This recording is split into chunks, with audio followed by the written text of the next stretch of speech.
What up, everybody? I'm your host, JP, and this is my co-host, Josh. Hey, everybody. And welcome back to another episode of the FilmBros podcast.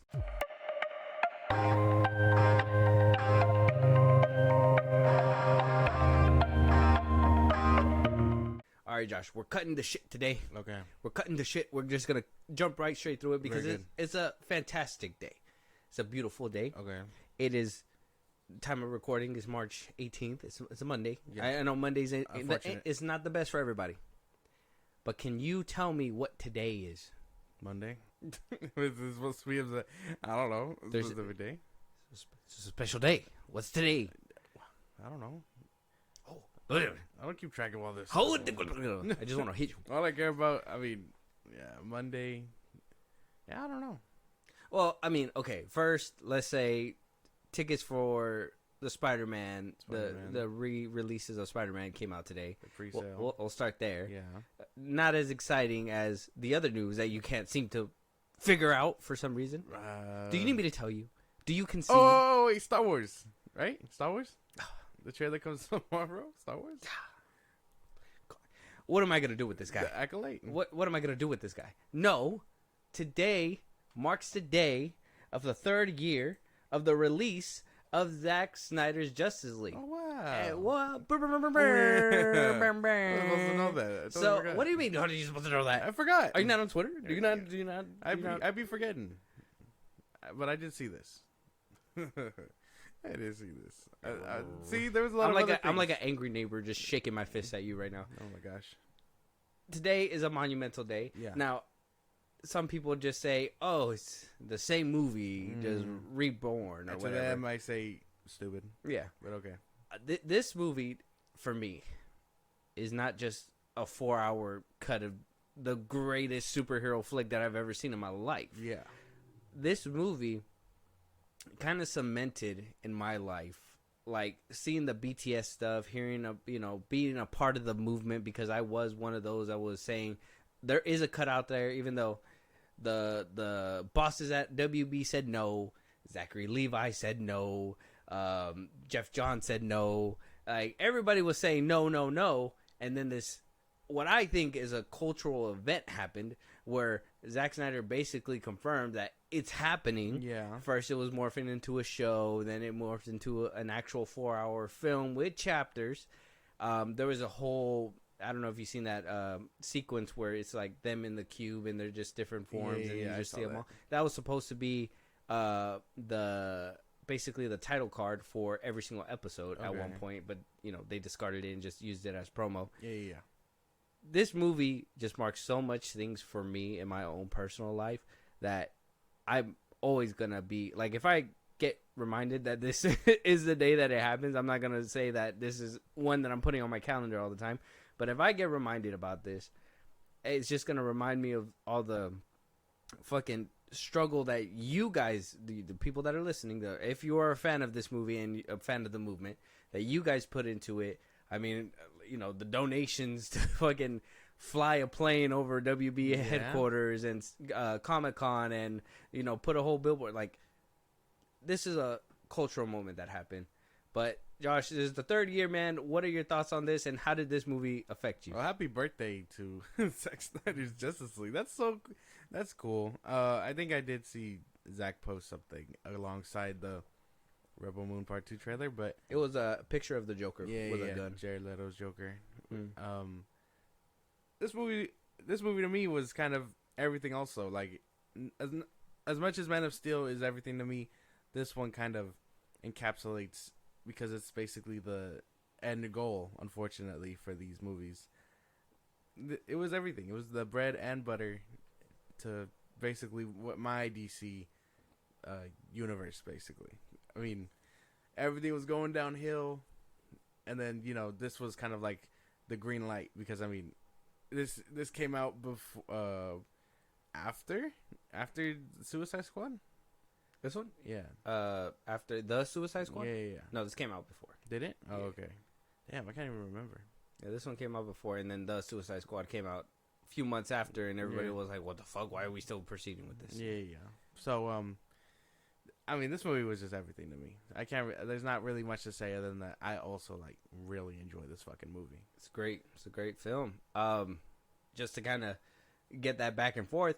Favorite character in the movie, and let's say the best scene that sticks to you to this day. Ben Affleck's Batman, I think, is my favorite, and that's not because he's the most prominent character, but I just like his whole arc and what he's doing to assemble the Justice League, so much that like that basically to see that BVS really did change his perspective back to things, and he's doing it basically in the name of Superman.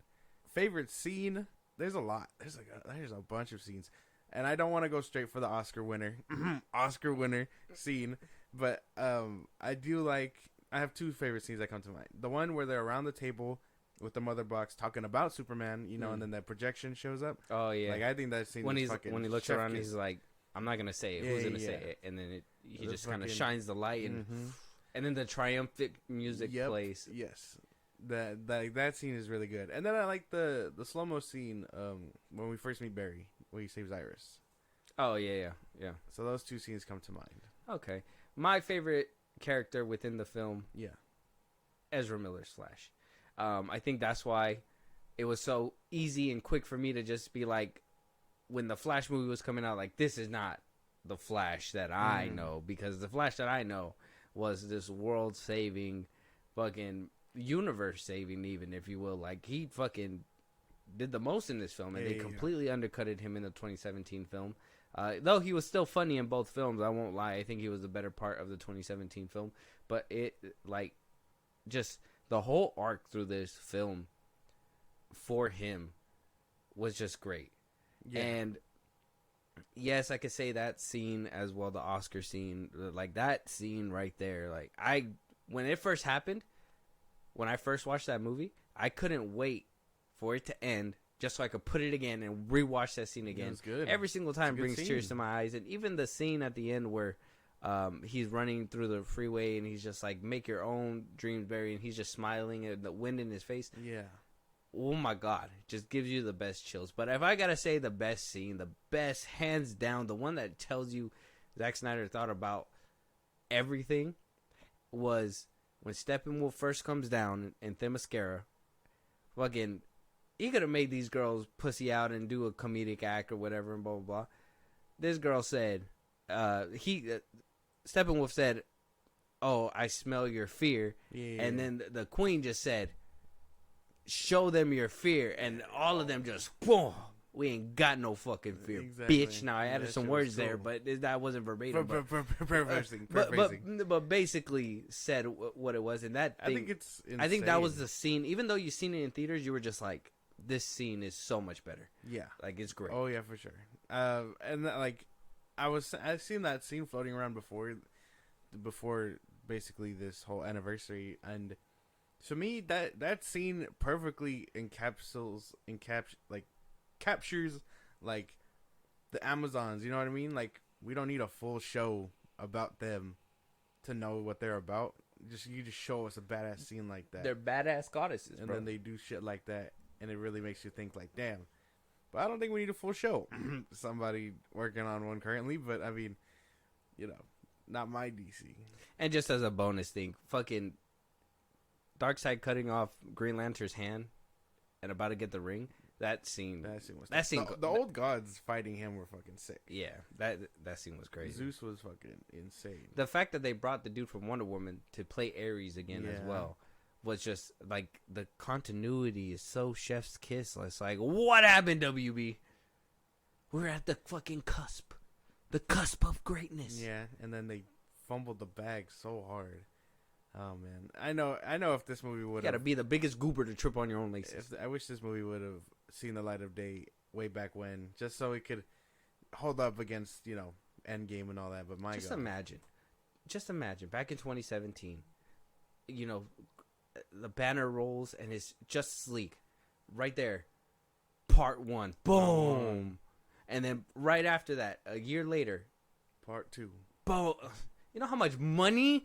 Oh my gosh. Oh, WB knows how to fumble a bag. What a fumble. But congratulations to Zack Snyder. If you haven't seen his post, it's on Vero. He did post a picture of Jared Leto's Joker. Yes. Go check that out. If you guys have a favorite scene in Zack Snyder's Justice League, let us know. If there's if you didn't like the movie, let us know, and we will be happy to debate you on why you're wrong on that. Oh yeah. But if you didn't like it, if you loved it, any reason to hit us up about this film, go ahead. We're willing to have the conversation, but hopefully you're just around to gush it over it For sure. like we are. Moving on, though, a fucking crazy day today was started off with a picture where I was just like, whoa, Josh, look at this.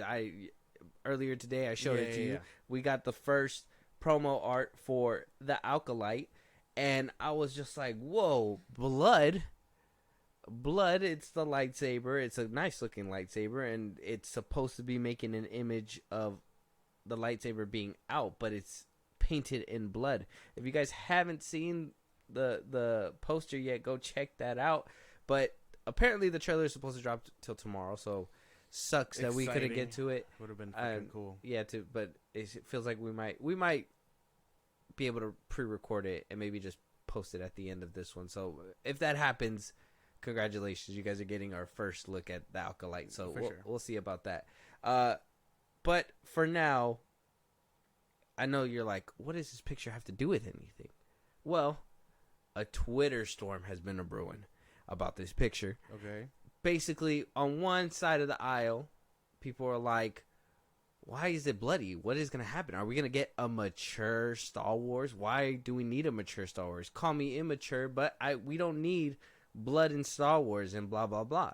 And on the other side, you have people saying, well, George Lucas always wanted Star Wars to have this kind of mature tone. You know, they bring up A New Hope with a homeboy in the bar scene getting his arm cut off and a little bit of blood being squirted out. I think it was cleaned up in the Blu-ray cut. I don't know if you still see the blood in the remastered version, but I know in the original version, blood usually hits the ground. So there's some people defending it, and then there's some people in the middle that's just like, we haven't even got the trailer. What are you guys arguing about? We don't even know if this is going to be mature content or not, or if it's going to be crazy that way.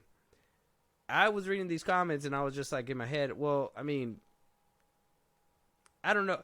I don't know if they're just throwing it out of proportion with the whole blood thing. Yeah. I do understand the point with the New Hope, but I don't think it was ever meant to stick. I think that was an accident that just happened, and Lucas probably retconned it later on. Obviously, you see that in the prequels. You get an arm cut off, no blood. Yeah. It's just, it singes. Sabers, like, cauterize the wound or whatever the fuck it's called. Yeah, and then for the other side where people was like, well, it's good that we're going to get a mature Star Wars. Well, I mean, we got Rogue One, which I believe is very mature. Yeah. And then we got Andor, which is also a mature Star Wars property. Mm-hmm. So I really don't understand this argument. Maybe you could tell me your POV and make it make sense. Well, I didn't hear the arguments. I really feel like if you're expecting blood and maturity from Disney, that's probably not going to happen. I think the most mature that they've gotten was Andor.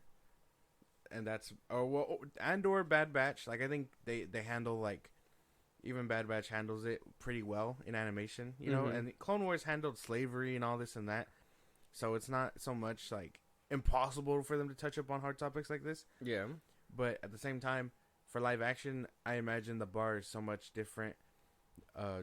So who knows how they're going to be juggling it? But I don't think we're going to be getting any type of blood, unless it means like the type of blood that was spilt, quote unquote spilt, to make, you know, the Jedi or the Sith or whatever, wherever this is taking place. Yeah. Maybe it's like all metaphorical. I don't know. But I don't think we're getting anything like blood and gore like that mature wise from Disney, at least. Yes. I understand what you're saying. I don't think we're going to get the blood either from Disney. I think that's just crazy to even think that that's gonna be a thing. But I do have the post here of some of the people making the comments. See, and you know, shout out to Den of Nerds on Twitter, because he basically asked the question saying, you know, do we need a George Lucas Star Wars property to be bloody like a Tarantino movie. And then you got comments saying you're not wanting a serious Star Wars is kind of wild to me. Somebody else says it wasn't, but it doesn't mean it won't work. Not everything has to be like the original trilogy. One of the things that made George Lucas great was how pragmatic he could be with his approach. Somebody else says there was blood twice in the entire 9-film collection. Episode 4 in the Cantina, Episode 7 in the Village. There was dismemberment in the prequels, but since they were still doing lightsabers correctly back then, it was all bloodless. Seeing blood in Star Wars is rare. Yeah. But I don't... Blood... I mean, does blood equal mature? Like, is that, like, the bar for people? That's what I'm wondering, if that's the argument. That, we're going to add a little bit of blood, so it's going to be mature. That's not... But he's right. I mean, he did say in The Force Awakens, obviously, when Finn took the helmet off, there was a little bit of blood, which... Yeah. WTF to that. To I mean, that was from someone dying. But he got blasted, didn't he? I think so. So wouldn't he have just singed? Who knows? Shit happens. Yeah. But but who knows? Maybe it just was unrelated wound. But blood doesn't equal mature. Dark themes and all that are mature. Like what Andor was handling was pretty mature. Bad Batch handles mature stuff while also keeping it light for, children to consume and whatnot. Yeah. But like that show got dark. Savage Ventress like kills a clone and then like gives him a kiss on the cheek. Yeah, basically. Grievous. That's pretty mature right there. Yeah. Grievous was a hermit, scared of everything. There's a whole scene where I'm pretty sure if his legs were human, would have been like 10 times worse. You know what I mean? Where he's like getting his legs back. Like, yeah. Like imagine the Darth Vader scene, but just for his legs. Yeah. So I don't think blood equals maturity. Like I don't think that's like blood is cool to see. Like I think there's some instances where a PG-13 rating ruins something like that. Like I mean, Rebel Moon is a big offender of that, because you want to see the blood like splatter for not cut away or whatever when visibly there's a wound, not bleeding, not being like opened or whatnot. Yeah. So a PG-13 rating ruins that kind of thing. But in which case, I think most people. But PG-13 is not bad for Star Wars. Well, yeah, no, that's not. Where, like, let me finish my full thought. Yeah, okay, yeah. Like I'm coming around, but like PG-13 can ruin such a thing like that. But Star Wars doesn't have that problem because again, lightsabers cauterize the wound. You rarely see blood. I don't know. That's like the best way I can put it. I mean, even like I know this is like not in Disney Star Wars, but George Lucas had a whole head get cut off and then roll towards his son. So it can get pretty dark. Yeah. You just don't need the blood.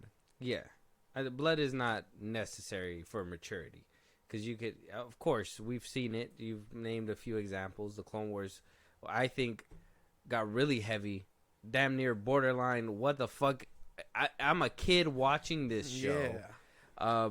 I was reading the comments as well. And, some of them say that we were kids when we were growing up with Star Wars. Now we're adults. We want more mature, edgier stuff, and it's like I said, I think we were getting that with Andor, but nobody watched it, right? Yeah. We got that with Rogue One, and it did really good, but then you got the follow up, and nobody watched it. So it's like Andor was dark as shit, dude. Yeah. You had soldiers or not soldiers. You have prisoners working till they decided to kill themselves. And then that's basically we literally seen somebody choose themselves. They were like electric floor or keep working. Yeah. What do I want to do? He chose death. Yeah. So like it gets dark. You don't need blood. You don't need blood for that kind of shit. No. Edgy Star Wars is it exists. Yeah. Y'all just didn't watch. You didn't because watch it didn't have lightsabers. And that's even then, problem. I think the Clone Wars gets plenty edgy. I even think that ending in season 7, like. That was pretty. Yeah. That was crazy. We were seeing some crazy shit on screen for season 7. Yeah. So, I don't know. But I guess at this point, questions for you. Have you guys seen the poster? Are you guys wanting an edgier, more mature Star Wars? Does blood make a difference in that at all? I mean, have you seen a few of the episodes in the Clone Wars? Have you seen a little bit of edgy Star Wars? Let us know. We want to know your guys' thoughts.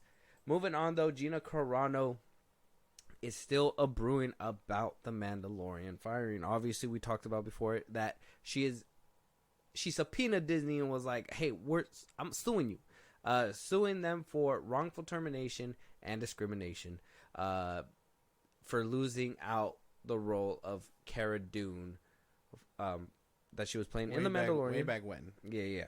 I mean, there's some validity behind what she's saying. Obviously, getting the rug swept from under you, regardless of what you.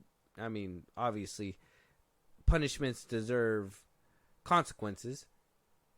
Like actions deserve consequences, and if it's a punishment for what if it's a punishment that she deserves, fine.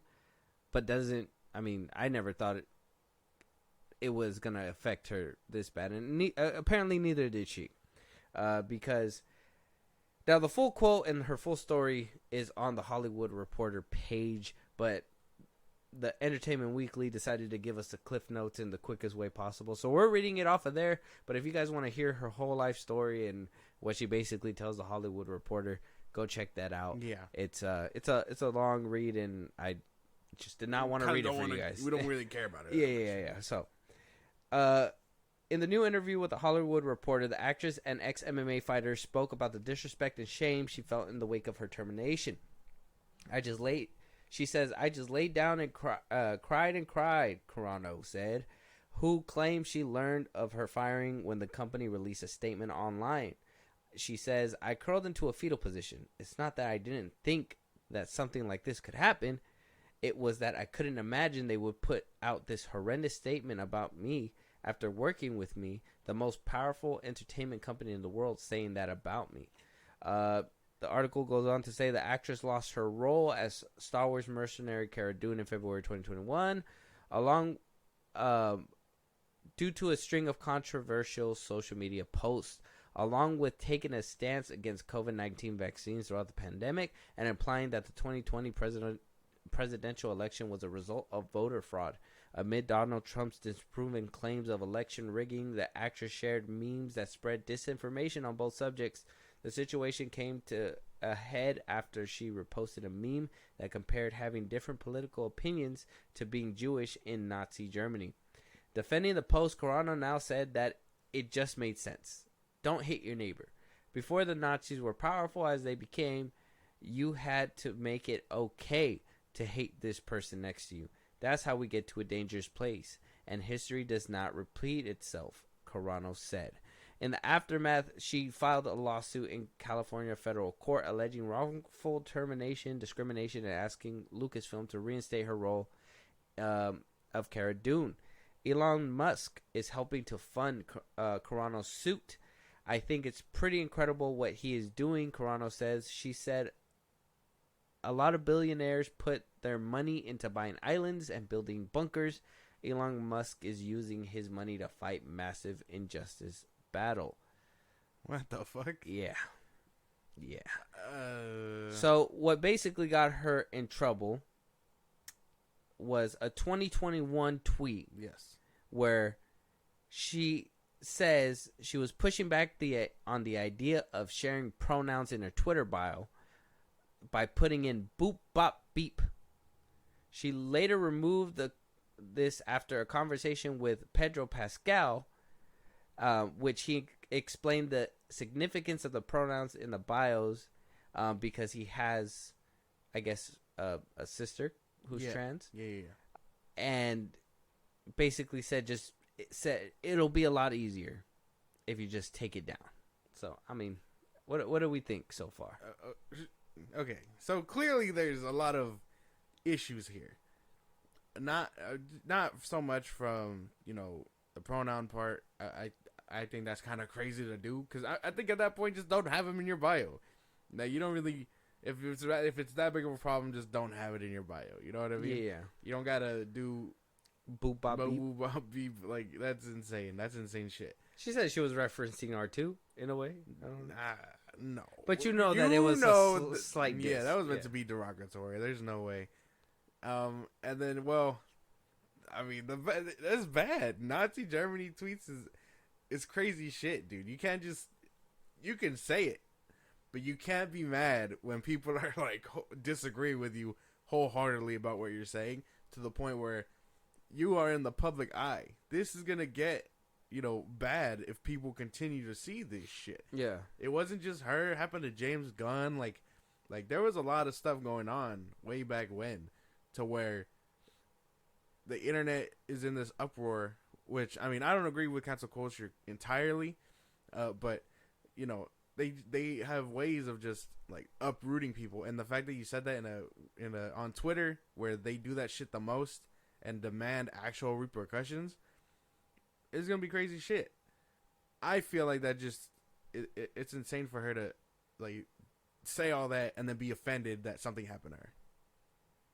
Okay, so just so we're clear, we don't agree nor disagree with her statements. Those are hers to make. Yes. I personally think, though, if you know it's gonna get you in trouble, you probably shouldn't say it. Right? Yes. That's just that. Like, I could feel any type of way about somebody's pronouns or whatever on their bios, but for me to go actively out of my way and just be like, okay, I'm gonna put this as my bio. Yeah. Or what if I send out a tweet that's like, people's things in bios is dumb or whatever, right? That would just make you look bad because now you went out of your way just to make it a thing when you know it's not okay. Same thing about, you know, the whole election fraud, and I mean, I understand you have people telling you in your ear that it happened, but on paper and on record, it did not happen. That's not the case. Unfortunately, they counted. Now, if they're lying to us and some big conspiracy happens, we'll apologize to you 15 conspiracy theorists, because it is a conspiracy until proven true. Yes. So, until they come up with something realistic, it's not going to happen. I mean, Trump's own, like, cabinet was like, there's no fraud here. Like, yeah. Like, I don't know how much more authentic you need to get when his own people are saying he wasn't robbed. He just lost fair and square. And, you know, that's just like 2 cents on the political thing. But that's just point. It's just facts that happened. This is what happened, and she still actively was like, this is all fake. Shit. And you know, we've seen it time and time again. I mean, shit, I'm willing to listen, and I'm sure people are willing to listen. I mean, you hear Fox News spew about this shit all the time. It's not a big deal. We're willing to listen. It's the thing is when you're up there and they tell you, hey, to keep your contract, you just gotta keep your mouth shut about certain things. Don't cause an uproar. Don't make a scene. Basically, stay unproblematic. Yeah, and then just move about your day. Yes, that's where you need it. And she says in here as well, like, she's never compromised her position for money, and that she's not gonna start today. Fine. If you want to stand unemployed, fine. That is completely up to you, 100%. But then you're gonna wonder why. Hey, I'm not getting jobs, and maybe it's because of my political views. Like, it's not rocket science to like think about it like that. Well, I mean, that causes an issue as well. Well, like, yeah, you can't fire somebody because of political views. Well, no, but at the same time, to say like that kinds of shit, be called out by the masses, not apologize. Well, okay, that part, yes, but that's where I would say she has that hand, because though these were her political views, that's something where she's okay. But then she went ahead and mocked it online by putting these memes, putting memes out, doing all this stuff. At that point, you went from having a case to antagonizing. That's where I feel like it happened, because she could have had a case if she would have just left it. It's so much different because she's an actor. Right, she was an actress. I haven't seen her in anything ever since. She's in some Daily Wire movies. Okay. Well, she's an actress, quote unquote, and you know, she was working with Disney, and she was having the public eye. And Star Wars fans, as assuming as like some of the chronically online ones are about being racist, apparently they draw the line at Nazis. And, you know, the Nazi one was wild. That one was wild. That one was wild. You shouldn't have never compared anybody to Nazis. Yeah. That's just It's insane shit. yeah. Like, It's not cool. That's not cool. So there is a line for Star Wars fans, but on the other side of the coin, you get people like who did Harry Potter, J.K. Rowling. J.K. Rowling talking about the transphobic stuff, but then she gets like deals with WB still and all that. Yeah. So the difference between J.K. Rowling and Gina Carano, she's in a character in a big franchise and one made a big franchise. Exactly. So there are two different seats for sure. So nobody's gonna get sick of Harry Potter. So she's always gonna get a bag. Yeah, because people can be like, oh, we're gonna boycott and all that stuff, but then that Wizard game did sell over like 1 billion copies. It was the best selling game. Yeah. Sure. The only thing it came short about winning was Game of the Year. Yeah. That's it. Like that game blew shit out the water. Yeah. So it was a fun game. So it's not gonna happen. But Cara Dune, we didn't care. I didn't care about Cara Dune. Yeah. I didn't care about anything that she was doing. She showed up, and I was kind of like, oh, I mean, that's kind of cool. But at the same time, I wasn't really fucking with the character like that. The only other movie that you could probably say that you're like, oh, Gina Carano was in is Deadpool. She was. Oh, that's right. She You was. know who She was. was. No, She was. I remember now. She was. I totally. See, she's playing all these forgetful ass people, and then she wonders why it's so easy to fire her. Like, she wasn't. She was a good character in Deadpool. she was a brute. She was meant to fight Colossus. Yeah, it's kind of like Ronda Rousey in Furious 7. Randomly, like Yeah. random ass shit, dude. Yeah. But that's what I mean. Like, she was saying all this out of pocket. If she had a more significant role, or if she would have said this as her TV show before it got canned. I don't agree with that either, because then now we're saying if she's in a better position, she would have not been. One thing about that is saying like, oh, there's a bar to not be touched anymore. Oh, there is. No, I think so. I mean, I understand, Because some people, but nobody should be untouchable. well, yeah, That's the problem. Yeah. Nobody should be untouchable. The thing is that obviously she's in a different position, where that like, and I know that's probably going to contradict what I was saying about J.K. Rowling, but the where I'm going to try to make it make sense. J.K. Rowling made herself a money making machine, and then she said what she said, and so regardless, she may not be able to make more money, but she basically made a machine that's gonna forever print something. And now if she says something horrendous to break it, that's something different. If she does something horrendous that completely ruins that, that's completely different. Now Gina Carano, she went from wrestling, went to being an actress, and it's hard to be an actress in Hollywood. It's not easy. I mean, sometimes you hear when the SAG strike happened, people had to work like 2 jobs and shit like that. Oh man. No. I mean, the payouts are good, but apparently it's not as. I mean, why do you think you always see the same few people in every single movies, and then everything else is like TV shows? That's because they're expensive. No, it's not because it's just expensive. Oh They're yeah, just my fault. inexperienced people. Yeah, right. There we go. So sure. I mean, as an actress, if she would have built that name and made a reputation for herself, like Johnny Depp, same thing. He got canceled, but you don't think he's not going to get those residual checks from the movies he's already made? Of course he is. So, I mean, regardless, he got canceled. He's not going to make more money, but he's going to sit pretty on the little machine that he made. And Gina Carano, unfortunately, was barely making her machine, and she bit the bullet. I mean, yeah. And it, like, I would assume some people are very untouchable.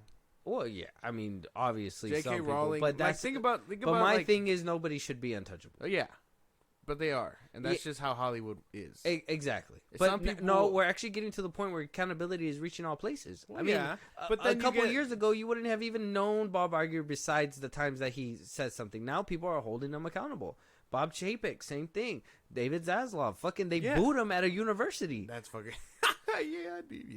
But that's the thing, right? So they're not in the public eye, like they're not on Twitter and things like that. We know about the dumb shit that they do on the regular. Like when you hear a movie get canceled, Bob Iger canceled something, we're gonna hear about that shit immediately. But he's not in the public eye talking about Nazis and shit like that. Like Dave Chappelle, he was getting ridiculed for his couple of stand-ups where he was talking about the transgender community, but he's not on Twitter, so he's just like, I don't give a fuck, I still got work. And he had a whole nother special drop like last month. So I mean, like some of these people are just. It's either they don't care, so they're not facing the backlash. I mean, like I said, like Twitter is such a small space, but if they can make a big enough yell to get a movie out, or put the shit that they're saying in the public eye, then that's when it all gets traction. But other than that, some people will say what they said and then go on about their day because they don't really give a fuck about who it's offending. No, you're right. You're right about that one. But Gina Carano wasn't. You were not big enough to like be fucking around like because this. I guess the perfect way to put it is that they're rocks, and there's these big waves coming at them. If you don't build yourself to be a big enough rock, that wave's gonna have you crumbling. Like down. what happened when Whoopi Goldberg said her shit? She apologized the next day on her show. Yeah. Like you should know when to like relax, and like I said, in a political climate where everything can be misconstrued and things like that. But then that's her, like you said, that's at her point. If she doesn't want to apologize to not compromise, then fight your fight. Fight your fight. Take it to the suit. Fight your fight. Do what you got to do. And when she loses and she has to like owe Elon, it's gonna be tough. Yeah, no, Elon's doing it out of the kindness of his heart, and I don't even know. I mean, Elon even was there. You were seeing that clip where he was just like, "Fuck you, Bob Iger." She was tough. They're standing on business. I'm telling you, I think Elon's gonna do what he fucking can, only just so he could shove it to Iger. And if Carano winds up being let off, tough. And if she comes back as Cara Dune, are we gonna be okay with that? I do not see her coming back. If this is what she's suing for, that she might come back. Can she come back? Yeah, I mean, imagine the workplace. They could either this is just me just spitballing. I'm thinking that they could either reinstate her show, give her show back, and maybe start working on that. Or they're going to probably just have to pay her out. And what's going to be less expensive, giving her show or paying her out? Paying her out? Who knows? How much does the show cost? Either way. Like $200? No, like Star Wars show where hers was basically. Well, Obi-Wan's costed $80. Obi-Wan costed $80. Mando costed about $90. Yeah. Boba Fett was $70. Oof. So close to like 100 mil? Something. And so if they say, well, you're going to have to buy her out for 600 mil, what do you think they might go for? Fuck. Imagine that. Imagine she does get her show back. The show that they basically, greenlit and then scrapped because, she kind of shot herself in the foot. Because, again, that show only got canceled once she was canceled. Yeah. So imagine they just re-greenlight her show, and then that show doesn't even get past season 1. Yeah, that'd be a whole different story. Yeah, and then you really know that she was easily dispensable. Man, that's so. I kind of want the latter just so I can like laugh like in the long run. But holy damn, I really think they'd just pay her out. Yeah. We'll wait to see, but let us know your guys' thoughts out there. What do you guys think about the whole Gina Carano situation? We're getting the facts by the day, and eventually it's going to go into court, and we're going to get even more. So this is going to heat up. It's going to get juicy. Hopefully, you guys are hitting that follow, subscribe, all that stuff, so you can keep up with these updates. It's going to be insane. And let us know you guys' thoughts on what Gina Carano had to say to the Hollywood Reporter. And the whole interview is on the Hollywood Reporter page. Moving on, though. Cat in the Hat. A new Cat in the Hat happening. An animated Cat in the Hat. I guess they're going down that road of the Grinch. But apparently WB revamped their animation studio. And they're going ahead and starting their first endeavor with a Bill Hader-led Cat in the Hat animated movie. We got more of the casting as well. We got Quinta Brunson Quinta Brunson from Abbott Elementary, Bowen Yang from SNL, Xochitl Gomez from Doctor Strange in the Multiverse of Madness, Matt Berry, What We Do in the Shadows, and Paula Pell from Girls 5 Eva. It's going to get a theatrical release on March 6, 2026, so about 2 years away. We got a director, Alessandro Carloni and Erica Rivonoja. Okay. This sounds pretty cool. I mean, Bill Hader. Bill Hader is a choice. I don't know. Can we get Mike Myers' Cat in the Hat voice out of your head? No. That's why. That's like the first thing that comes to mind, because I personally love that movie. Like, I think that movie is fucking hilarious. It gets me dying every time I watch it. I don't watch it often. Dirty hoe. But when I come, when I come across it, I will literally sit there just to watch it, because I think that shit is hilarious. I always do the if like somebody dirties my hand or something, I always do the flipper thing where I'm just like, you're fired. Fired. You're fired. This is one of those things, because I felt when you remember that Universal Grinch, the animated one with Benedict Cumberbatch? Yeah. When that one was coming out, I was like, there's no way this movie's going to be good, because I personally couldn't get the Jim Carrey version out of my head. Now, I've seen the older one as well, You're a Mean One. Yeah. The actual old cartoon. Yeah, the old cartoon. And that one was, that one wasn't the definitive Grinch voice for me, but Jim Carrey's. Yeah, Jim Carrey. That one was good. And so to hear Benedict Cumberbatch do the new one, it took some getting used to, but I wound up enjoying the movie. I know a lot of people, or some people, didn't like it, but I personally enjoy it. I see it with the kids all the time. So I'm hoping that this does the same thing for me. It's just right now, Mike Myers is in my head. Man, Mike Myers he's gonna be tough. And Bill Hader, he sounds like Bill Hader. Like, I don't think he can do voices. Bill Hader actually played the Cat in the Hat once already. Oh, did he? Yeah, on SNL. Oh. You want to see the clip? I didn't even know. I can play it for you real quick. Let me see. That's funny. That's kind of crazy. But, I mean, he's a good choice. He is funny. Like, I can't lie. Like, I think he is kind of a funny guy. It's an interesting choice. Yeah. It's just going to be tough to beat the classic. Because, I mean, for us, that shit's crazy. Right here. Why are you sitting filled with dismay? You should go out and enjoy this fine day. It's been raining, dear mother, as long as we've known. We are bored, sweet dear mother, bored to the bone. I want someone to play with, someone who's fun. Perhaps if we imagine, we'll find the one.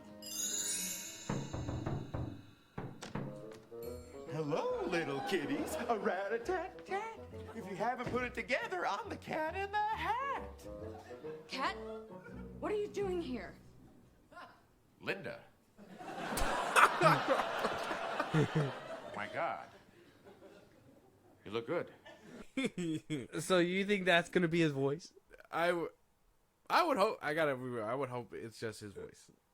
He's the one exception to this whole thing where I feel like he's in that same boat with Seth Rogen, where I think he just sounds funny. Oh, okay. So you think just his regular voice would be fine? Mm-hmm. Okay, I see that. But just to reprise his role as the Cat in the Hat, I guess. Oh my God, I didn't even know that was the thing that was funny. Yeah, very good. That's pretty cool. But I'm excited. I mean, hopefully he sees the light of day. And you know who Xochitl Gomez is, right? Yes, she's probably gonna be the daughter. Yeah. Oh, you think she's gonna be like Sally? Yeah. Mm-hmm. Who's gonna be the little boy? Probably homeboy right here. Probably. Bowen Wang. Mm-hmm. Yang. Bowen Yang. And then, I don't know who she could be playing. I don't know who. The mom, probably. Matt Berry. Oh, probably. Could be, huh? The mom. Well, I know. And then he could probably be the boy, Condor, or whatever the fuck his name was. Connor. That's what I said, Condor. But yeah, no. This sounds pretty cool. Hopefully that was meta. Hopefully he sees the light of day, and WB doesn't cut it at its fucking knees. Oh, wow. Way to end it on a dark note there. So let us know what you guys think. Are you guys excited for a new animated Cat in the Hat endeavor? And go check out that skit with Bill Hader. That shit's hilarious. If you guys haven't seen it, it's on YouTube right now. Moving on, though. Karen Gillan saying that Jumanji 4 is still happening. When asked about any sequel, obviously there was a mid-credit scene in the last Jumanji film. I believe it was called Next Level. And when asked if that's going to lead to anything or lead anywhere, she goes on to say, I'm sure it's tricky to wrangle everyone's schedules, but I haven't heard anything about it other than the fact that we will be doing it at some point. So we're all enthusiastic about it. We all love working on those films, and it's just a matter of when. Damn, I didn't even know. I didn't see the last one. You didn't see Next Level? No.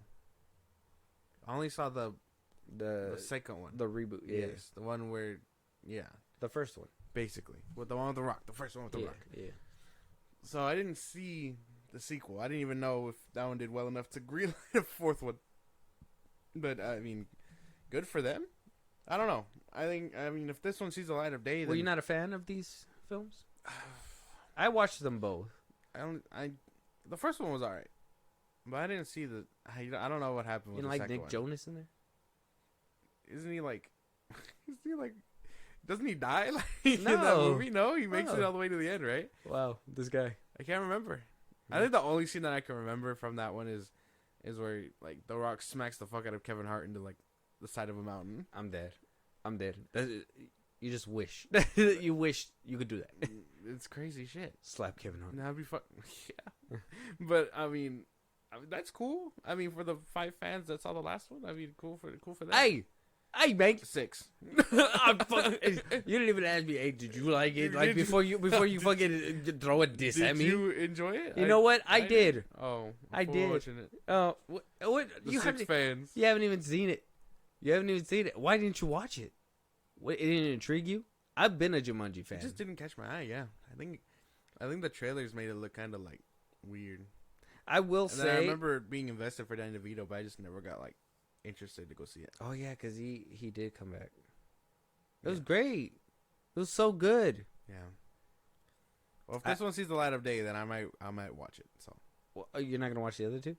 Well, do I gotta watch all of them to understand them? Well, you gotta watch. You gotta watch to know. What? What are you talking about? Well, you gotta watch at least Jumanji and Jumanji Next Level to even know what's happening. You don't even remember the first one. It's crazy. Okay. It's crazy talk. Okay, then yeah, I guess. You don't want to see The Rock smolder? No, I'd have to watch the Smolder original Rock. and then the one with The Rock and then that sequel. A lot of people were like, "What the fuck?" There was a third, and I'm like, people don't remember that they marketed it a third after because they basically made it canon to the first one. Yeah, well, because in the new one, the I don't even remember when that one came out. The one that's supposed to be the second part, they basically showed the game being picked up and transforming. So it's like, yeah, it was canon since the other one, and that's what I was wondering when they brought it back. Anyways, I was like, is it going to be a totally different story? But they actually just connected it, which I thought it was crazy. So Jumanji Next Level right here. That one came out in 2019. Oh, that's why. It's because it probably got overshadowed by fucking Endgame and all that. That's tough. That's Yeah. tough, man. It got a 72% on the tomato meter, and the audience score was 87. Oh wow! So they probably did really well. And then the Welcome to the Jungle, which is the reboot or sequel, whatever, was at a 76 with an 87 audience. Yeah. So, I mean, it was cool box office wise. I'm not sure how much it made. It made $316.8 million. Damn, that's not bad for this movie. I would assume not, especially it being a like newish franchise. I mean, the first one, that one made 404. So the second part did do a little bit less. It did do a little bit less. The sequel did. So, okay. I mean, maybe people just didn't, like I said, being overshadowed by Endgame is crazy. And they did a re-release and all that. So it was like, I think 2019 was like still Marvel supremacy. For sure. Unfortunate that they got overshadowed. Now that makes sense. I gotta ask, man. Do you know who Karen Gillan plays? Have you other than the chick from Jumanji? Yeah. Think about it. Because even though she wasn't winning in this one, at least she was winning in a different movie, a Marvel one per se. She was winning in another Marvel movie. Yeah. Come on. Gotta test your knowledge. She looks familiar. Marvel movie? Yeah. MCU or MCU? Yeah. It got to be. This got to be like level hard. No fuck. You think about it. Come on. I'm trying to think. I'm like running down the roster. Of, Right. Like, each of my fucking. Okay, I'll give you a hint. It's in the Guardians of the Galaxy group. Oof. She Nebula? She's Nebula. Oh, what the fuck? Yeah. She wears like a ball cap and everything. Oh, I thought the first one she like shaved her head. Oh yeah. She was dedicated. She was She dedicated. dedicated- yeah, she she did was do that. dedicated for the first one, and then they were like, "Man, you ain't gonna do it." Like damn. When she started, she was like, "I'll do it now." She starts going like this. They're like, "Whoa, you didn't have to." You might as well finish. Yeah, we got ball caps. That's funny. She was like, "I got a little excited." Okay, I mean that's cool. I guess if you're into that. I just wanted to test your thing, but Jumanji 4, How everybody. was I supposed to guess that? She's How you know- how do you- she's caked how do up you- in fucking makeup. What are you like, What are you talking about, man? You can still tell in her face. Like, I was supposed to guess that. No, it's not like Benedict Cumberbatch in Star Trek, How did I know? then in Doctor Strange. What do you mean? What? Oh, that's. He They wasn't- gotta be blatantly looking the same. Nuh-uh, because even in the first one, I was like, "Who's that girl?" And you're like, "I don't know, I can't tell." And I'm like, "Look at her," and you're like, "I can't tell." And then you were like, "Oh, it's Winona Ryder." Yeah, yeah, because she was covered in a fucking hood and fucking elf ears, my guy. But like, I knew. How does I she have knew elf? Thor- She's I human. knew- She didn't have elf. I ears. knew Thor right out the gate. I knew Chris Pine from Wonder Woman. Like I remember all these motherfuckers. You just picking on me now. This is crazy. This is insane. But You were like, wow. Any chance that I get she should any- know her. any- She's caked up in fucking any makeup. chance that I get to test you, I'm gonna do it because I know it's gonna help you start looking at the end of those credits at who played who, just so you know the names, and then Okay. you're gonna put pictures to faces. Okay. Insane. 100%. Tyler Perry, right out the gate. Hey, you did know Tyler Perry, which is it's crazy. Should have put him in a Medea suit. Moving on though, apparently to Daniel RPK, a known scooper, so take it with a grain of salt. Who knows if this is true or false just now, but according to him, Avengers 5 and 6 will still reportedly feature Kang the Conqueror as the main villain. However, Marvel wants to have another top villain in the multiverse saga, according to Daniel RPK. So they're just gonna kill Kang off first? I think that's too messy. They haven't established. Like I said, this is the problem. This is the same problem we've been talking about. This movie's supposed to come out 26, and we have no big level threat. We have no one else other than Kang, and even then, he was shot out the sky with Loki season 2. We have no big threat, no Doom, no nothing. Galactus is gonna show up probably in Fantastic Four. Yeah, But once you like quench his hunger, he fucks off. yeah. I don't know. I don't know what they're cooking with this, bro. I mean, at least we know that they're gonna recast. Yeah. And still no word of who. You know, could be Coleman Domingo. It could be Coleman Domingo. Yeah, I wouldn't even know. I mean, they could play the angle where Kang thought he was like the multiverse main baddie, and then gets cut down at the knees or something by another main baddie. Because you can't just throw away all the buildup that you did with Kang. So you're gonna have to finish him up somehow. And the best way to do that is maybe them working together and then Kang getting betrayed. Yeah. Well, I mean, Doom. Doom sounds like a viable option. But we're not going to see him in Fantastic Four. Probably. No, apparently he's going to be Galactus. That's why. It's probably going to be Galactus. And, I mean... How do we get there so fast? I don't fucking know. Galactus is like I said, that's a bigger fucking threat than, I think, a multiversal dude. But, shit, if they want to bounce with that, do what you will. But if you're thinking about setting up Doom in like a sequel or a post-credit scene, that's not going to work. You'd have to fast-track that man immediately. Like, he'd have to be in almost every MCU end credit scene in the background just to be like, just for us to even gather that he belongs right next to Kang. Mm-hmm. Or they could plug him into what happened at the end of the Eternals.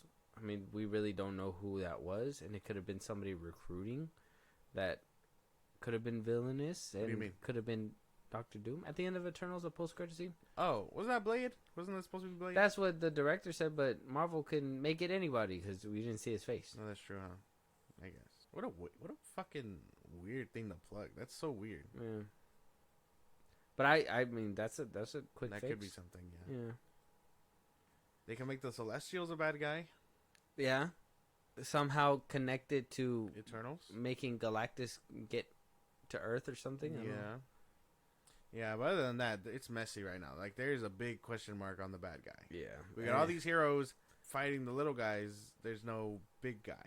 So, Yeah, with all this information of different things that are happening, I mean, this is just one piece of the equation because now we're also hearing rumors as well that Deadpool 3 will be coming out and introducing a new concept for the multiverse.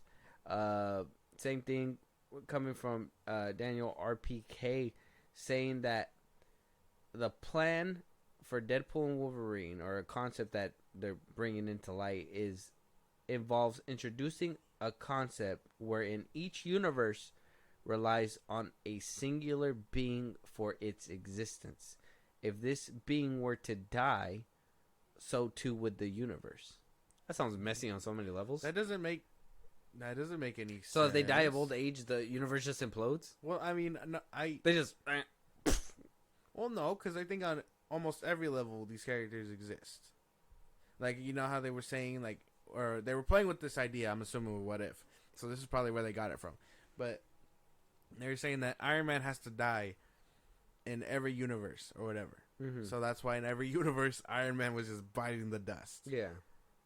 So they were. So I think maybe it's that kind of thing where, to a certain degree, this character has to exist. Mm-hmm. And then if they're uprooted or whatever, but that's what the TVA was for. Okay. Wait a minute, because the TVA is in this movie.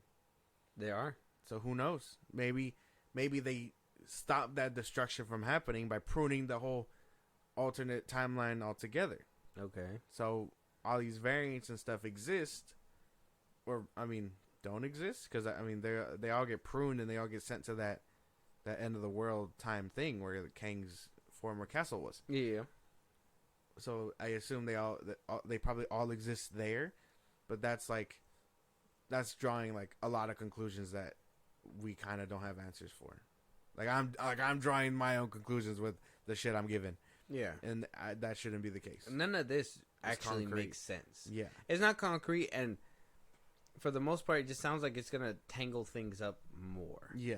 Because having another main villain on top of that, like I said, if they go down the route where Kang is going to get betrayed, but then it still doesn't help when RPK says he's going to be the main villain in 5 and 6. Because if he was just the main villain in 5, that means that somebody's going to get dethroned and then somebody's going to be new in 6. You know what I mean? And with a couple of movies in between, you're able to kind of establish that this is going to be somebody who's going to do some damage.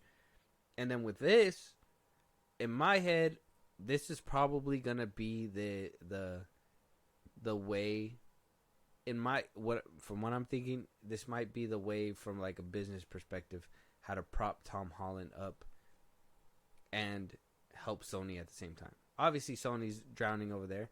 And I think I read something that apparently Sony actually let go of having John Watts come back and direct, because I think they were very keen, wanting to bring him back. Yeah, thank God. So I think they're finally letting up with that one. And if this is the case, and one person needs to be alive in that universe, this is the best way to be able to integrate Spider-Man into multiple movies and have Sony get a good little payout for what Marvel's doing on that side, and they get the person that's not supposed to die in their universe. That's a big if. That's a big leaps too. Mm-hmm. I don't like drawing these lines. They should all be more concrete. Mm-hmm. And it's not, and that's the problem. Hearing from a scooper that they're gonna explore another multiverse thing, I mean, which I understand, it's kind of like a canon event. Like, this character has to exist. Mm-hmm. And if the character doesn't exist, or if they're uprooted, like the TVA does, or they find a way to leave their universe, I'd imagine it would crumble shit entirely. But then, that, again, that's a lot more messy in the multiverse aspect, too. Yeah. Because that wasn't explained to us at all, either. Nope. We know what a Nexus event is. We know there's canon events. to on a certain level bring this back and add another rule, it's gonna be like, well, what the fuck? You know what I mean? Yeah. Kang, you're telling me all these Kangs exist, and they're able to just convene in one's place for a cool second without their universe crumbling up? That doesn't make much sense. Yeah.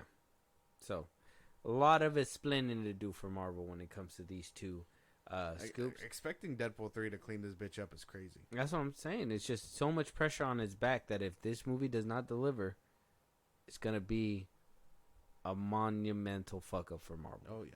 And not only for Marvel. I mean, do you think Ryan Reynolds would walk out unscathed if this movie flops? I think so. I'm pretty sure, yeah. Yeah? Yes. Okay. And just for the last scoop, apparently as well, for the new X-Men reboot, usually we have Magneto as the main villain when it comes to these films. Yeah. But apparently we're going to move from that direction. With Daniel RPK once again taking to Twitter or X, whatever the hell you want to call it. And apparently MCU is eyeing its new villain already. And for that villain to be Mr. Sinister himself. I think the Fox universe was leading up to that at one point. They were trying. Yeah, and it just never panned out. Now Marvel's like, you know what? Give me that. I'm going to do it myself. I mean, it could give the mutants something to bond over, Charles and Magneto, because I think he is like a big bad that really forces them to come together. So I mean, that could be something to explore story wise. Yeah, but other than that, I mean, that's cool. Switching it up, I really don't know much about Mr. Sinister. So I know Magneto, and I know Apocalypse, I know the Sentinels that hunt them. But Mr. Sinister, Sinister, isn't he like a vampire? I don't think he's a vampire. Mutant I think he's or like something? I think he's a mutant that was like a lab rat. I think he's basically what Deadpool is in like Origins, where he's like a lab rat, and he's bad. But I really don't know his deal entirely, so don't quote me. Mr. Sinister. Mr. Sinister is... I'm going to go to his Wikipedia page. I don't care what anybody says. He's a supervillain appearing in American comics published by Marvel Comics. The character was first mentioned as an employer behind the team of assassins known as the Martyrs in the Uncanny X-Men 212, and later seen in silhouette in the Uncanny X-Men 213, with both issues serving as chapters of the 1986 Mutant Massacre crossover. Mr. Sinister then made his full appearance in the Uncanny X-Men 221. His appearance was designed by artist alter ego Nathaniel Essex. He's a human mutate. Team affiliations: Martyrs, Nasty Boys, Intelligentsia, Quiet Council of Krakoa.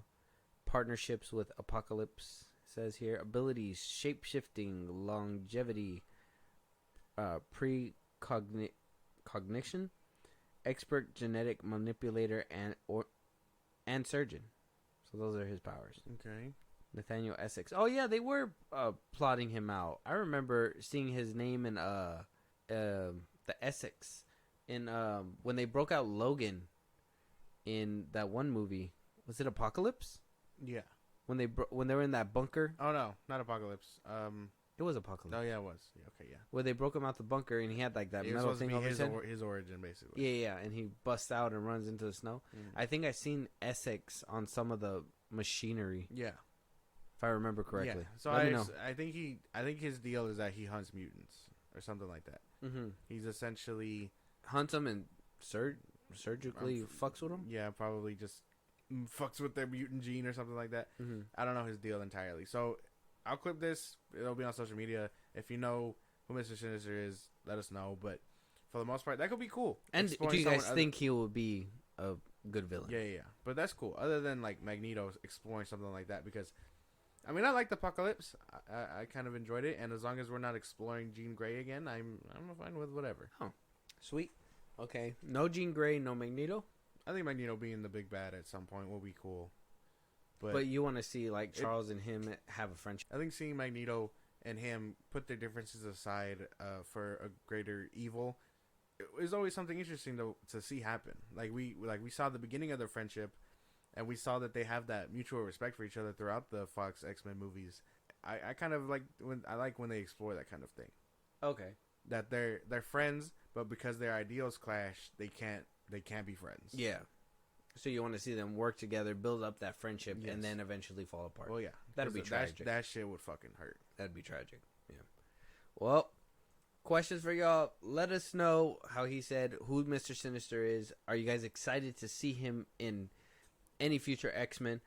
We also got the rumor that we're going to be getting a sole survivor in every single universe. Somebody who needs to live, apparently, according to RPK. And as well, you know, what do you guys think about another big bad? Who do you think could be the new big bad? And who can be recast as King the Conqueror if that's, you know, the route that they're going? Holla at us. Moving on, though, Winnie the Pooh is getting a Pooniverse. Or Pooniverse. Whatever the fuck. So the low budget corner is just going to keep on giving.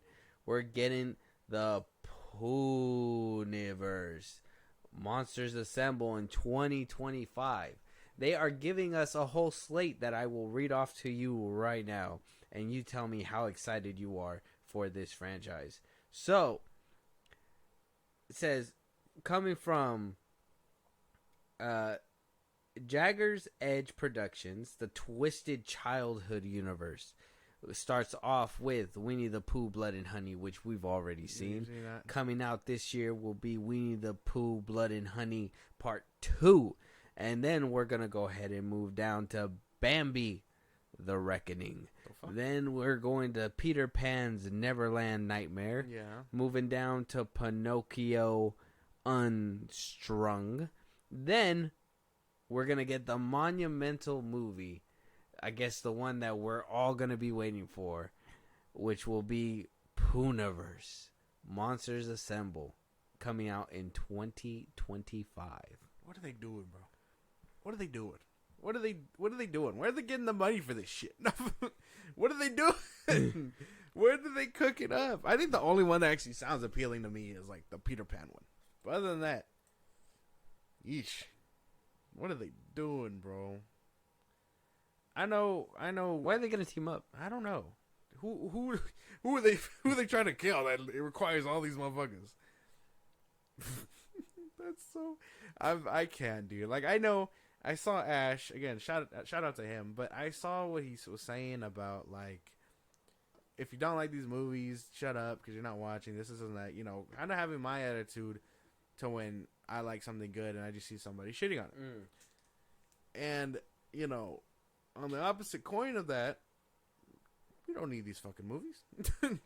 These are movies that should not be existing. These are abominations that I really feel like don't need to exist simply because someone decided that they should. Again, why are these negative things happening when you can make positive stuff about all these characters? You know what I'm saying? I get it, but I say it's fun. I got to defend Ash a little bit on this one. Shout out to Ash, but I think it's fun. Am I with you that they don't need to exist? Yeah, fuck yeah, man, I'm with you. 100%. You saw Winnie the Pooh, Blood and Honey? God. 100%. You know these movies don't need to breathe. But I think just the weird fun, because even though I hated that film, for some reason it was fun to see a different take on something that it's kind of like how you say, I think when you were, I forgot what we were talking about, but you were saying, like, you got to ask the question. Oh, go check out our reaction to Zack Snyder on Joe Rogan. Yeah. It's out right now. Go check it out. But, ask the question, like, what if, right? Or, like, what if this happened? And I think now, do I think they're taking that question to a whole new level? 100%. I mean, these movies are also getting some limited theatrical runs, too, so some kind of money's coming back in. I have no idea. Maybe it's Ash that's filling the budget for maybe, these people. man. I don't know. I don't know. I wouldn't check these movies out in theaters. This feels like Like you could watch these for a bad movie night. What I know, because I really feel like I don't need to waste my time watching a bad movie or a movie that I know is bad.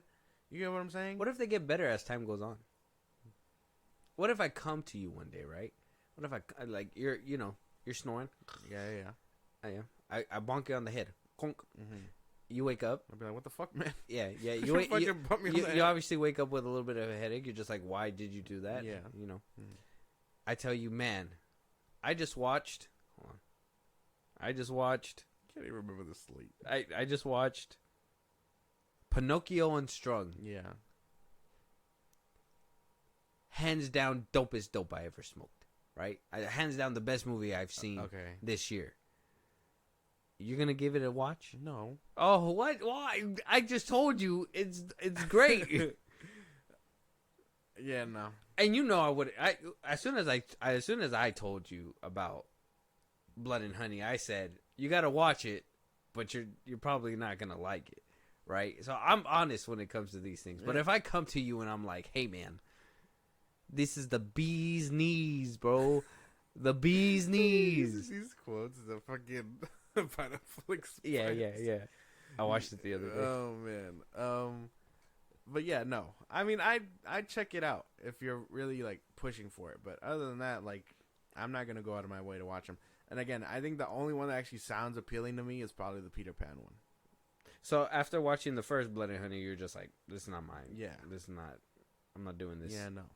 I think the second one could be fun. Did you even finish Blood and Honey? Yeah. No, I was about to say when you go high pitch like that, you know. No, I didn't fucking finish it. I'm sorry, bro. That shit was bad. It's okay. Weak, but it's okay. I don't give a fuck. Oh, my time is precious. I'm not weak. Well, yeah, but I'm not weak. I saw all the Saw movies, so it is like I can't be bothered with like low quality shit anymore. Yeah. Once you reach that, once you reach the heights like Way of Water, you're just like, what are we doing down here? Basically, like, what are we doing on this? Like, I got off on the wrong floor. But let us know your guys' excitement for Poonaverse, Monsters Assembled, and the rest of the slate that will be coming out. I mean, Variety even did a whole page on it. So apparently, low budget is gonna not be so low in the future. So we'll just have to wait and see when that comes out. Now we are at the end bout. We got 2 trailers. One comedy. We got Johnny Knoxville, Theo Vaughn, Bobby Lee coming out in Sweet Dreams. Gonna be on coming from Paramount Movies. Okay. And right after that, for Zack Snyder's Justice League Day, we are also given the gift of the newest Rebel Moon trailer, The Scargiver. So we're going to be able to react to what seems to be a comedy. Okay. And then we're going to move on to, I guess, cinema for you. We'll get there. We'll get there. Okay. Any questions about this movie, or are you just ready to jump in? I'm ready to go in. Once I heard Bobby Lee, I was like, yep, I'm in. All right, here we go. I still need to watch the other one. Which one? The Ricky Stenicki. I need to watch that one. Oh, you haven't watched it? No, I got to check it out. Funny. I got to watch, Bobby is also coming out in a new movie. I think it's called Candy Shop or something. Mm-hmm. It's a bunch of comedians too. It looks funny. I'll show you the trailer later on that one. But let's jump into this one. Okay. Morris, alcoholic. Is Clint Eastwood gonna tell me to get off his lawn, bro? All right. Look, we're all here to get better. What a fucking miss, bro. What a fucking miss. This is stupid. That looks so dumb, dude. I hated it so much. What a fucking miss. Yeah, no, there was... Take it back. That was a little stupid. Oh, it's rated R. That's probably not for comedy reasons. So, this is... That, yeah, no. Big What miss. A miss. Unfortunate. I was like, this trailer is not funny. What? Fuck. I know. I was sitting there like, what the fuck are we watching, bro? Yeah, man, I don't know. All this potential. Start a fucking comedic cast. Yeah. And you're gonna waste it on this bullshit? On a heartfelt-ass movie? No. This is not what we wanted from you guys. Oh, man. Wow. Yeah. Who's that for? Is it Johnny Knoxville? Probably. Was he the one, like, did he really just sit there and was like, I want to make this heartfelt movie? I just got to think about who do I want in this movie. Bobby Lee, Theo Vaughn. Fuck, might as well have put Andrew Santino in there and fucking Andrew Schultz, just so they can do fucking absolutely fucking nothing. It doesn't make any sense. This movie is just wasted potential. This is so stupid. They've just waved all them comedians in our fucking faces and was like, we're not gonna give you nothing funny. What are you looking for? Bobby's here to give you an emotional fucking performance. That's not what I'm asking for at all. Yeah, no, it's not gonna work. I can only imagine the comedic jokes that are gonna come on Bad Friends with Bobby Lee and Andrew. Like, that's just gonna be fucking hilarious to hear about. This is a huge miss. Yeah, unfortunate. I'm ready for cinema though, so let's move. Fuck. The Scar Giver. Here we go. So, Rebel Moon, The Scar Giver. Oh, let me. I guess I can tell them when this movie's dropping as well. We don't give a fuck about this movie. I gotta say it. I gotta show it the love. In select theaters, April 12th. Oh, not even in all theaters. Well, that tells you everything you need to know. Buy on digital, April 16th. Okay. Maybe wait for Netflix. Maybe. I mean, if you guys are already paying, might as well just wait. Moving on though, Netflix is coming out with Rebel Moon Part 2, The Scar Giver. This one's going to drop on April 19th. And then in the summertime, that's when we're supposed to be getting the complete full vision from Zack Snyder. Yes. Rated R in all its glory. And hopefully the movie that a lot of people were expecting. Because I will, for one, say the first one was not what I was expecting. Now, obviously, we're going to watch this as well. I'm doing this more as an experiment, and maybe a video will be coming out a little bit later on where we discuss the differences and if this plan actually worked for Netflix. We're going to take a look at the numbers. We're going to do all that stuff because this now that we found out after, Joe Rogan's podcast that we reacted to, go check that out. Zack Snyder let out the tea saying they paid for 2 movies and they're getting 4. They wanted Zack's R-rated cut, and they wanted to piggyback off the director's cut stuff and be like, well, you guys are going to come back and watch anyways.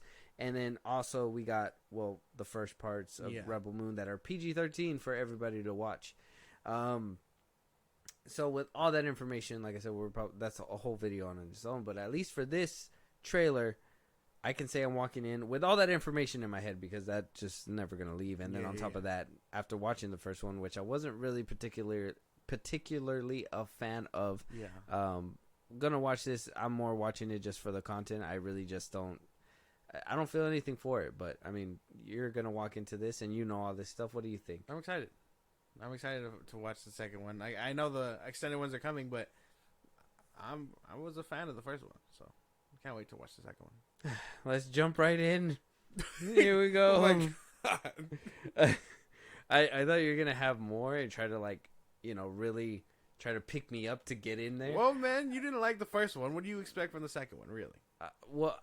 Okay. Well, you're probably getting a lot more stuff than what you got from the first one. You think this one might be a little bit more action packed? Yeah, where it'll keep me a little bit more entertained. Yeah.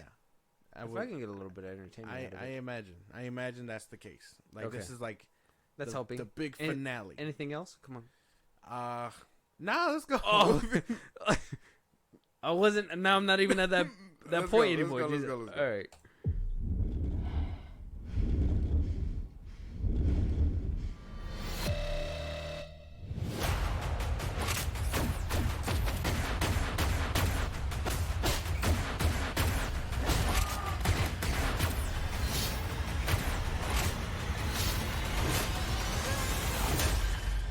Their nightmare is you and I fighting together. You must know you cannot win. That looked fucking cool, man. You can't even that looked cool. That looks so good. I can't. So a lot more action. Like the lightsabers. Oh man, come on, Jimmy looked fucking cool. This movie looks cool. Shout out to the Jimmy, I got you. Yeah. To the Funko. Jimmy, the Funko. Yeah. Like that looks. Oh man, that looks so good. Like that. I told you, a lot more action here. I think it looks fucking chef kiss. I can't even be mad. Okay, it looked cool. I can't say it didn't. It did look cool, but when I look at that, I'm just like, it's gonna look a lot better in the director's cut because kind of like how the editing was in the first one when she was cutting up all that all the people in that bar or whatever, barn, whatever it was. Like, you knew a lot of those cuts is because they were holding back on that R rating. So they really fucked it up. And though I'm hoping the badassery is really going to bleed through all that, so we can at least have an enjoyable time when this movie comes out. But at the same time, a piece of me says, probably going to get the same thing. So you might as well just wait for the director's cut. But like I said, I can't even do that because we're going to have to watch it. Yeah, I know. I'm excited. Like, I can't lie. Like, if the action puts me through and is like, hey, you know what, you helped me get through a tough time in my life, I will forgive this movie because of that. That's fine. But as of right now, I'm just like, I'm so skeptical still. Well, yeah, because that was one of my big gripes too about the first one, where you can tell that there was just a lot of editing because, you know, no blood, and I know I said that earlier too. So that is something to be skeptical about. But holy damn, I'm willing to look past that shit because, oh my god, that looks so good. That look like they're all in for Snyder. It's nice, so good. I'm really happy that Netflix is backing them up like this, but I honestly believe this is kind of hurting them too. Because how hard would it have been to been like, all right, let's go ahead and put out your version first, the R-rated, and then the PG-13 version, like for everybody else that wasn't allowed to watch the R-rated version. Which, do you really need two versions of that? I mean, are you telling me the same 10-year-old that watched Scargiver isn't just gonna go ahead and just go 2 steps to the right and be like, oh look, the director's cut? Assuming that this child has good parental supervision, yeah.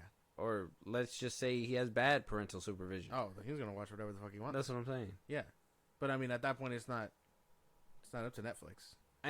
I understand, but I'm more thinking of They're thinking for the kids that have good parental supervision. Okay. I'm thinking more of like I'm using the kids as an example. It's not very to be like, oh yeah, I care about whether or not some random kid is watching Rebel Moon, because I could give 2 fucks. So what I'm saying is that they're over here saying, oh, we want to put out a PG-13 version to get a wider net. You know, that's basically Zack's reasoning. PG-13 casts a wider net, you're going to get more kids to watch it. But what is stopping little old Timmy from just watching the rated R version anyways? Besides Netflix saying, hey, we want to put out 4 versions. I mean, two versions of the same movie. You know what I'm saying? Yeah. From a perspective, like thinking about it now, from a perspective of like who's really monitoring it and who really cares, just put out the R-rated director's cut and just have people watch that. And if you really feel like, oh, little Timmy can't watch this R-rated version, put out the cut up PG-13 version after the fact. So at least then little Timmy knows you're not getting the full vision, little kid, but you're getting what's good for you. Who knows? Who knows what they were thinking with that deal? Well, I don't really care because I'm watching all 4. Like, I understand the whole writing the director's cut name, but at the same time, you're hurting Zack's reputation. You're hurting the cast reputation who signed up for this movie. And who knows if anybody's going to want to tune in for the director's cut after the debauchery that is these movies. Yeah, who knows? But I know I will, So it kind of, it's like Zack's still getting kind of the raw end of the deal here. I don't think so. He gets paid, and he's getting paid for 4 movies, and then, 2 movies. 2 movies. He's getting paid for 2 movies. Putting out 4. And then he's putting out 4. And at this he's getting his vision out there. So, I mean, I don't think that's like, for him, I don't think he's losing. Well, I mean, we did just talk about in a couple episodes ago, go check that out. Like, Sophia Boutella coming out and saying, you know, the negative reaction really hurts and stuff like that to part 1 of Rebel Moon. Why wouldn't you just avoid all that and put out the good version, right? Put out the good version first, which would be what Zack Snyder claims to be is his R-rated cut, and then put out a PG-13 version that's botched up, and you could just be like, oh, okay, that makes sense. It's because of studio meddling. He just has to play ball. That's it. I don't know what that is. That's all studio stuff. I have no real answer for that other than that, you know, that's just Netflix like operating with the best that they can. I know Netflix is like they do their best to appease with a lot of their filmmakers and stuff. I mean, you get shit that people don't watch, and then you get the shit that goes on to make 4 movies, like The Kissing Booth. Yeah. So I really think they do accommodate. And for this, I mean, like you said in the podcast, it was more like, oh, we really like this. Can you make it PG-13? And then he was just like, well, can I give you both? And then they were like, well, yeah. So I mean, I don't really think it's like that bad. I think this looks good though. I'm fucking with this. All right. And then I can't wait for it to hit harder when the fucking unrated cut comes out. So I mean, I'm down for both things. Well, we'll be tuning in just to make sure that we get the full Zack Snyderism. Exactly. Like, honestly, because that's all. I mean, I love his movies, but I could say wholeheartedly that these movies kind of hurt because this is not what he puts out. You know, like I know this. Those 2 movies, like, yeah, it's his visuals, and it's bleeding into the movie, but it should be the whole movie, right? Not just a cut up, botched up one. So, in a way, I gotta say fuck you, Netflix, for that one. But at the same time, I understand from a business perspective. Yes, it's making some kind of dough. But from other perspectives, the cast and everything, they're hurting. They're hurting 100%. Yeah, for the most part, yeah. So let us know out there if you guys are going to check out Rebel Moon Part 2, The Scar Giver. Check out the trailer right now. If you haven't, it's on YouTube. What's up, guys? Bonus time. So we did say earlier in this episode that we were going to go ahead and see if we can react to the Acolyte trailer and put it in within this episode, which our editor over here, Josh, has said, yeah, we can most definitely do that. For sure. Here we are. We have the Acolyte trailer. I mean, from the first image that we're seeing a young boy Jedi with what appears to be a new alien species within the Star Wars universe, or whatever that may be. Padawans. Now, we did talk earlier in this episode about the poster that was released, the blood stain that was on there, that people were saying more mature. Star Wars is coming our way. Now that the trailer's here, and you're kind of seeing the beginning of it, does it? I mean, do you feel that? Do you feel like there's going to be some kind of maturity within this trailer? What are you excited to see here? I'm not seeing much mature stuff. I mean, training Padawans isn't exactly science, and I mean, and new thing to Star Wars either. Yeah. And I mean, this is supposed to be in the height of where the Jedi were basically prospering with no repercussions. So I imagine we're not going to get not much bloodshed. But I would say I'm excited to see how the fights go, if I'm being for real. Okay. Yeah, me too. I've been waiting for a High Republic era show for a long time. Not just for the saber, spinny, woo, whatever. But I want to see the height of the Jedi versus the height of the Sith. Yeah. Like, that's exactly what I've been waiting for. And now that I never thought Disney would be the one to give it to us, because I remember falling in love with this kind of era when I used to see those cinematic things for the game, the Old Republic game. Yeah. And so I was like, this is going to be so cool when one day they decide to do this live action. Now, Disney hasn't really had the best track record, so a little skeptical walking into this, but I'm hoping and I'm excited that something good is going to come out of it. For sure. I'm excited too. You ready? It'll be great. Let's get it. Close your eyes. Your eyes can deceive you. We must not trust them.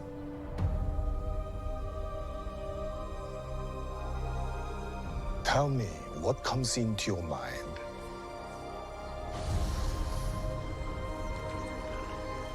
Life. Balance. I see fire.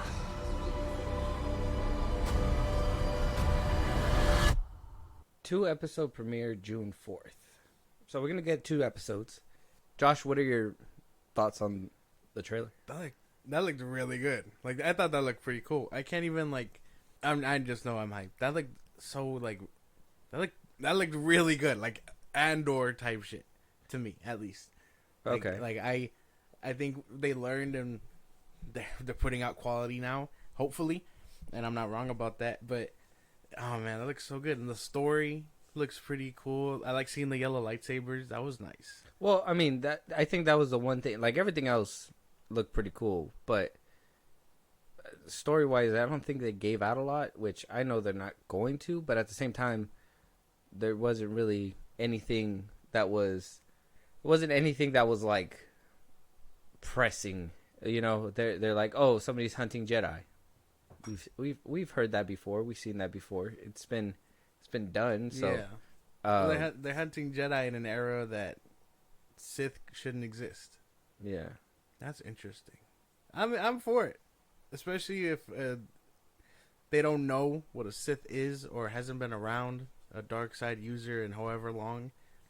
It's gonna be interesting to see. Damn, that looks really cool. All those lightsabers, like, and the fact that, I mean, because that was Trinity from The Matrix. I forget her name. The fact that Jedi are using the Force and not their lightsabers really shows a difference from this era to them being generals and war veterans in, you know, the Clone Wars and stuff. Yeah. So I think that's an interesting little... They're more with the Force than, you know, just brute strength with the lightsaber. Yeah. But I thought that looked cool. I think that's a little nice tidbit. Yeah, more hand-to-hand combat and everything. That looked pretty cool, too. I mean, from what we've seen, it looks fun. But at the same time, I still have that little skepticism, only because they didn't give us enough of the story at all.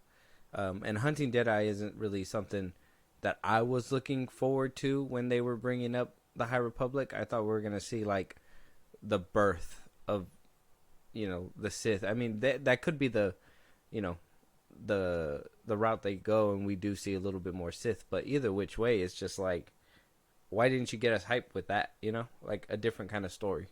Who knows? Who knows what they were thinking? I know that Acolyte is supposed to mean, like, it's just another way of saying, like, chosen one, right? I think so. So maybe she kicks off, whoever the bad guy is, kicks off this whole Sith, like, upbringing. And then, you know, maybe somewhere down the line we get that big, like, war you're talking about. The big battle. See, but I mean, why not save that story for a movie if that's where we're going to go to? Because at the same time, that could be a good 3-part trilogy right there. Who knows? I mean, I'm just being skeptical because you brought it up. Who knows? Like, that's not their end goal. That's true too. We're basing this off a 2-minute trailer. Yeah, 1:45. Yeah. Damn, I thought it looked good for what it was. The fighting was cool. I like the lightsabers too, and then that red lightsaber. I wonder who's wielding that one. The Wookiee. Seemed crazy. Jedi. Yeah, the CGI didn't look that bad either. I think that's another thing too, because I know with the Ahsoka trailer, as soon as I seen the background and everything, you knew what you were getting basically. This one, it looks like there's a little bit more money being put into it, but I guess we got to kind of wait and see when the actual product comes out. But I mean, I'm okay with it, I guess. Yeah, I think I need another trailer though, if I want to be for real. I think I need one more trailer, at least. And if this next trailer doesn't sell me, I just don't know. I don't know what's going on. Like, and it's hard to pinpoint too, because I'm trying to pinpoint what's really sticking out that doesn't really feel exciting. Because I was hoping to sit here and just be excited and floored, and I was just watching it. And I was just like, well, this is cool. Lightsabers, fighting, that's nice, but what else are we getting? Like, besides that? Who knows? Because I'm not one of those people that was complaining about that. I ain't one to be like, oh, I want to see lightsabers and flippy shit and whatever, blah, blah, blah. I want to see good storytelling coming out of these, you know, shows. And with Andor, when that one was first, you know, obviously the trailers were coming up. Obviously there wasn't a lot of flippy action and blah, blah, blah, blah to be like, oh, let's put a trailer like that together. It was more of a listen to the dialogue, listen to the things that they're saying, and then, you know, we're off to the races. And sure, lo and behold, when we got to Andor, that shit just kind of took off. So, I don't know. I can't put my finger on it, but there's something up with this trailer. I don't know. I think you're tripping. I think your skepticism is getting the better of you, because I thought that looked really good. Man, that's the gut feeling. No. The gut feeling not wrong. The gut feeling gave these people chances. Now I got to listen to the gut feeling. I know I'm snooping it out. I know. I think that shit looks good. Either which way, I'm probably gonna have to do another rewatch right now after this. But with that being said, you guys want to talk to us? Obviously, check out our old episodes. If you guys looking to collab, go ahead and try hit us up. Any movies you guys want us to review? Any topics we should be talking about? You want to catch a live one of these days or support us in a big way? Go ahead. Twitter, TikTok, Instagram at FilmBros Podcast. We're posting episodes are up. You can hit us up there for any news or movies you want us to cover. Bust around, links in the bottom of the social that I just gave you. It's like a Patreon. You subscribe, you get special perks. We shout you out, even exchange, and you help the show grow. We'd appreciate it. You can listen to us anywhere you get your podcast at FilmBros Podcast, Spotify, YouTube Music, Apple Podcasts. We're on a bunch of sites. Check us out. Be part of the conversation. Twitch at FilmBros Podcast. When we start going live again, keep your notifications on, and then you can subscribe to our YouTube at FilmBros Podcast. And with that being said, we'll talk to you guys on the next one. Talk to you guys later.